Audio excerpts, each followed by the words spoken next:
in history that an Eiffel Tower turned into a Twin Tower.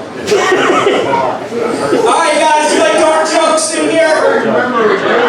If you do not like dark jokes, it's going to be more enjoyable than being the CEO of United Healthcare for you. My friends, Bill Cosby is doing stand-up again, which is fucking insane. My friends went to go see him down in Philadelphia, and they were like, yo, he still has it. And I'm like, what are you talking about? They're like, he still has fans, the ladies love him. I'm like, that can't be true. He said it is. All the girls in the front row fainted. It's always crazy to me that Bill Cosby has more knockouts than Mike Tyson.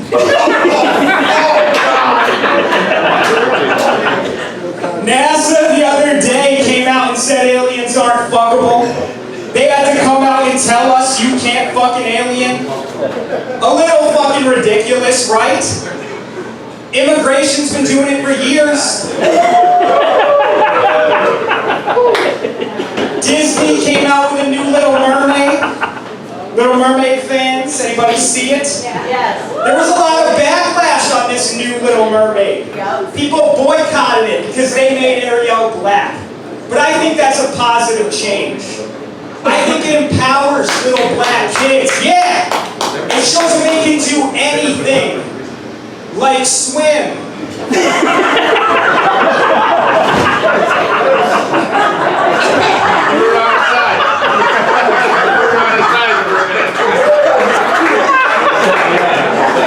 Midgets. You can't make fun of midgets anymore. You have to say little people. But it's kind of crazy because, like, midgets are society's clowns in a way. Like, have you ever seen a movie with an all-midget cast? You could replace any cast with all midgets and it's suddenly a comedy. You can take something as serious as Rent and it just turns into a fucked up Willy Wonka with AIDS. The Titanic, the ladies love the Titanic, they all cried at the end. But would you still cry if it was a midget in a Fisher-Price boat drowning in a kiddie pool? I rest my case. I'm getting fat. I noticed it the other day when I was watching porn. I jerked off and I got cum on my own tits. It's weird that we can just watch porn from our phones now, right? Like, you used to have to go to a video store and rent it. I couldn't imagine going in and asking for the newest copy of the Cum Shot Redemption. We got any relationships in here? What's the secret? How long have you been together? Coming on 7 years. 7 years? Fuck yeah, congrats! What's the secret to a long-lasting relationship? Big boobs. Fuck yeah, I like that one. You know what? That's my second favorite one. My first was ignore all the red flags, because that's what I do. Like, I went out with this one girl and I should have known from the first date she was a red flag. She was really into and believed in stereotypes. You know, like, we went out to dinner to an Irish pub and I ordered potatoes. And she was like, oh, you must be Irish. And I was like, okay. Then the bill came and she saw my face and go, fuck. And she was like, oh, you must be Jewish. I was like, 23andMe, 2 for 2, bitch. Let's settle down. Where I drew the line was when we went to first have sex and I took my pants off. And she went, oh, you must be Asian. I'm a grower, not a shower. She was one of those emo chicks. You guys know what an emo chick is? Black hair, hates their life. The sex is fantastic. Because you never know how quickly it's going to escalate to necrophilia. It was a suicide joke. Alright, STDs are another hard part about dating. Right? There's a lot of STDs. You stick your dick in the wrong hole and it looks like the cauliflower from VeggieTales. I did that joke in Manchester and some dude's like, I've had all of those. And I was like, STDs are not Pokemon. You should not be catching them all.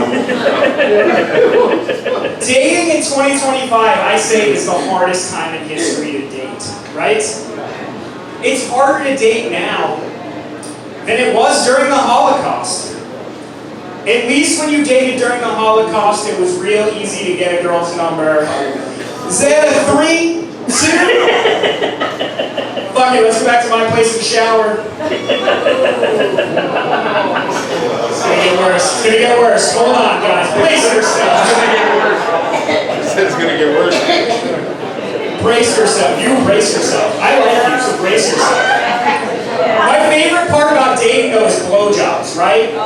Anybody remember their first blowjob? No one? I remember my first blowjob. The only reason I remember is because of the day. It was a day I could never forget. September 11, 2001.